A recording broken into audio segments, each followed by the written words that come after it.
Alhamdulillahilladzi khalaqal insana fi ahsani taqwim. Asyhadu an la ilaha illallah wahdahu la syarikalah wa asyhadu anna Muhammadan abduhu wa rasuluh. Allahumma shalli ala sayyidina Muhammad wa ala alihi wa sahbihi ajmain, amma ba'du. Ya ibadallah, ittaqullaha haqqa tuqatih wa la tamutunna illa wa antum muslimun. Qala Allah Ta'ala fil Qur'anil Karim, a'udzubillahi minasyaitonir rajim.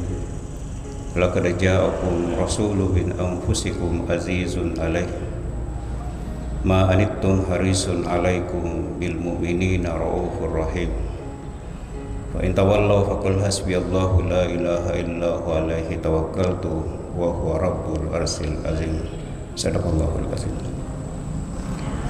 Ma'asyiral muslimin jamaah Jumat rahimakumullah.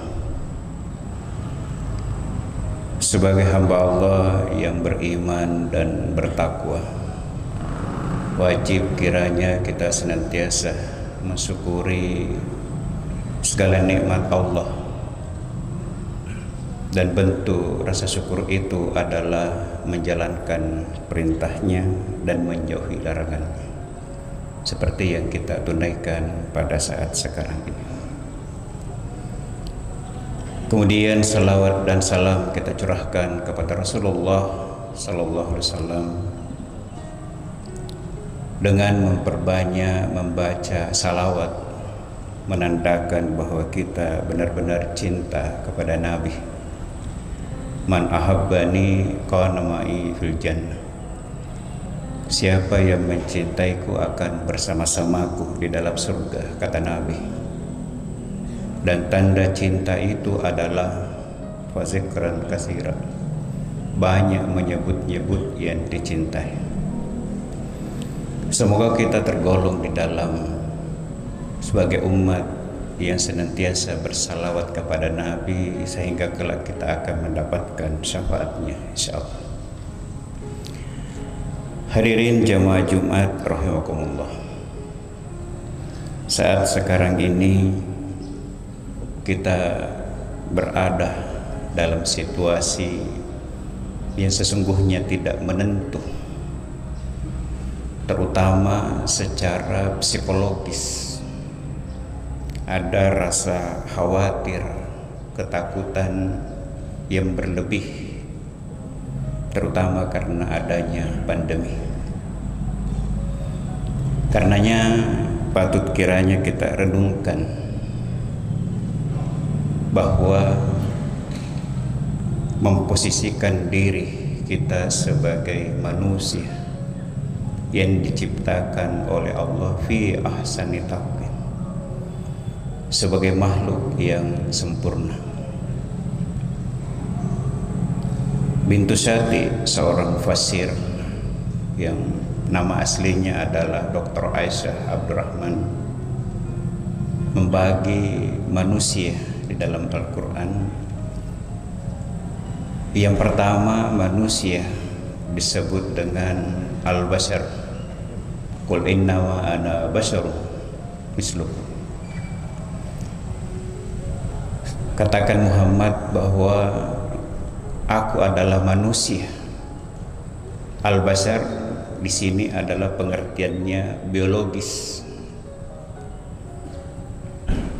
Kita dan Nabi itu sama dalam hal al-bashar secara biologis.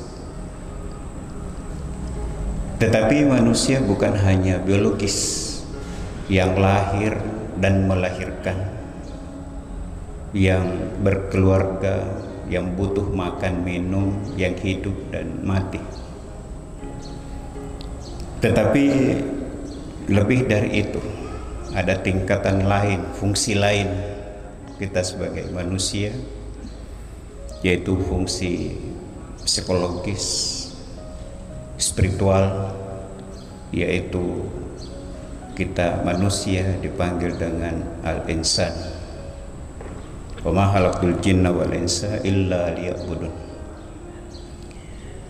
Dalam dimensi ini manusia dimaknai sebagai makhluk yang dinamis, makhluk yang memiliki naluri bertuhan.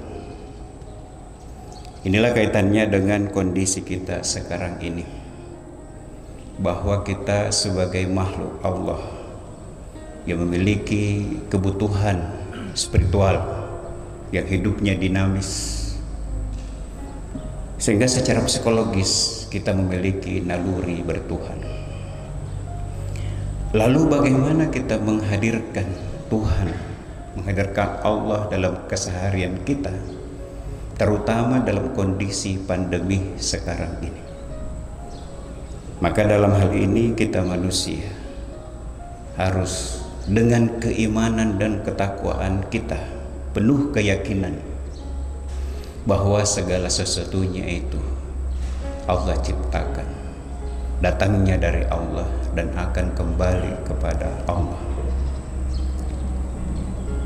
Sehingga disinilah tumbuh imun kita, karena iman yang kuat. Kita kadang sedikit menyesalkan kebijakan pemerintah yang sampai miliaran, bahkan skala nasional triliunan. Tidak ada penguatan dimensi, penguatan imun yang berpijak pada nilai-nilai keimanan. Bagaimana kita serentak secara nasional doa bersama, misalnya yang dipimpin oleh istana, bersama-sama kita berdoa, setidak-tidaknya memenuhi kebutuhan kita manusia yang dalam kegalauan ini tumbuh spiritualitas kita dekat dengan Allah, sehingga imun kita terjaga.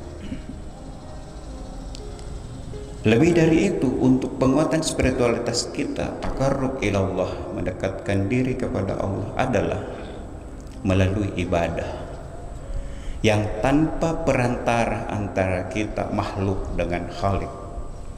Di antaranya adalah melalui salat, melalui doa. Bagaimana kemudian salat kita? Min asaris sujud, bekas dari sujud kita itu senantiasa melahirkan keyakinan dan dijauhkan dari kecemasan.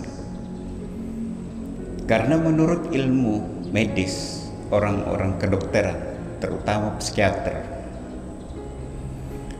menyatakan bahwa penyakit fisik jasmani itu bisa tumbuh karena faktor psikologis, rasa cemas, ketakutan yang berlebih.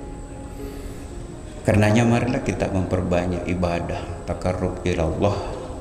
Inilah cara kita, terapi kita melalui salat dan doa, taqarrub ilallah, agar imun kita terjaga dengan penguatan iman. Iman itu yasid wa yanqus. Karenanya butuh konsistensi agar kita juga stabil di dalam beribadah. Yang terakhir, jamaah yang dimuliakan Allah,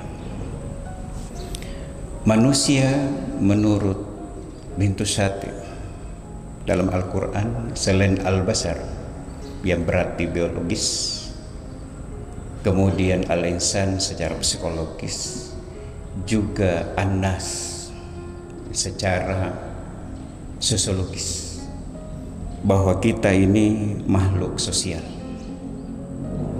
Kita tidak lagi melihat fisik kita sebagai al-basar, hubungan kita dengan Allah saja hablum minallah, tetapi juga hablum minan nas. Ini jugalah yang mengundang keprihatinan kita. Di tengah pandemi seperti ini, kadangkala orang hanya sampai pada al-basar, lalu kemudian al-insan, tetapi kadang rapuh di dalam konteks an-nas, hubungan sosial dengan sesama manusia. Masih banyak saudara-saudara kita yang egois, tidak mematuhi protokol kesehatan misalnya. Boleh jadi dia kuat, tetapi dia terpapar dan menularkan kepada orang lain. Kenapa itu terjadi? Karena fungsi an-nasnya sebagai manusia tidak dimaknai secara sempurna. Oleh karenanya marilah kita senantiasa menyahuti ayat Al-Quran yang mengatakan bahwa manusia diciptakan secara sempurna. Marilah kita menjadi manusia yang sempurna, mengintegrasikan dimensi al-basar, al-insan, dan an-nas, sehingga dengan demikian kita secara fisikly sehat, secara rohania juga sehat, secara sosial juga kita sehat. Khairun nas anfa'uhum linnas. Manusia yang terbaik adalah manusia yang memberi manfaat pada orang lain. Mudah-mudahan kita bisa mencapai martabat ini, tingkatan ini, agar kita memaksimalkan hubungan dengan Allah dan juga memberi manfaat kepada sesama, insyaallah. Barakallahu li wa lakum fil Qur'anil azim wa nafani wa iyyakum ma fihi minal ayati wa zikril hakim. Taqabbalallahu minni wa minkum tilawatahu innahu huwal ghafur.